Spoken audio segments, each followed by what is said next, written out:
մասին հարավին։ Ես կարծացել եմ Անուշ-օպերան ու մեծ բարի հսկան։ Ես հիմա կսկսեմ Անուշ-օպերայից։ Կար չկար մի աղջիկ կար, անունն էլ Անուշ։ Անուշը ուներ սիրած, որի անունը Սարո էր։ Դիմակահանդեսի ժամանակ Անուշի աղբեր Սիմեոնը եւ Անուշի սիրածը իրար հետ կատակով կռվում էին։ Եվ պետք է նենց անեին, որ մարդու մեջքը չկպնի հատակի։ Կռվի ժամանակ, երբ Անուշը եկավ, Սարոն նայեց Անուշին եւ պատահական Սիմեոնի մեջքը կպցրեց հատակին։ Սիմեոնը շատ ազնիվ տղա էր, դրա համար նա սպանեց Սարոյին։ Անուշը խելագարվեց եւ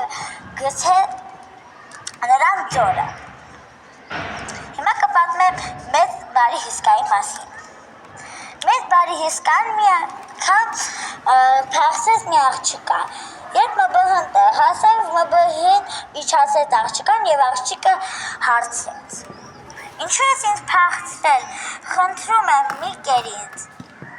Վախեցած ասում է աղջիկը, հանգիստ եղիր, ես քեզ չեմ ուտի, ինքս թույլ չի տա անճար մարդկանց ուտել, ինքը շատ բարի, շատ ընկերասեր ու շատ հոգատար է, իսկ եթե տենց է, ինչու ես ինձ փախցրել, դա նշանակում է, որ դու հանցագործ ես, դու շատ փոքր ես,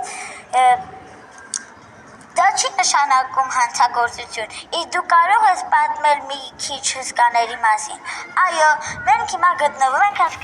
Հսկաստանում, որտեղ ապրում են լիքը հսկաներ։ Հսկաները ամեն գիշեր անճար մարդկանց են գալու եւ խժռում իրան։ Նաեւ ասեմ, որ աղջիկ հսկա գոյություն չունի։ Իսկ որտեղից են առաջացած հսկաները հարցրեց աղջիկը։ Մենք առաջում ենք արևի։ Դուք հսկաները մահանում եք։ Հսկաները չեն մահանում, այլ անհետանում են։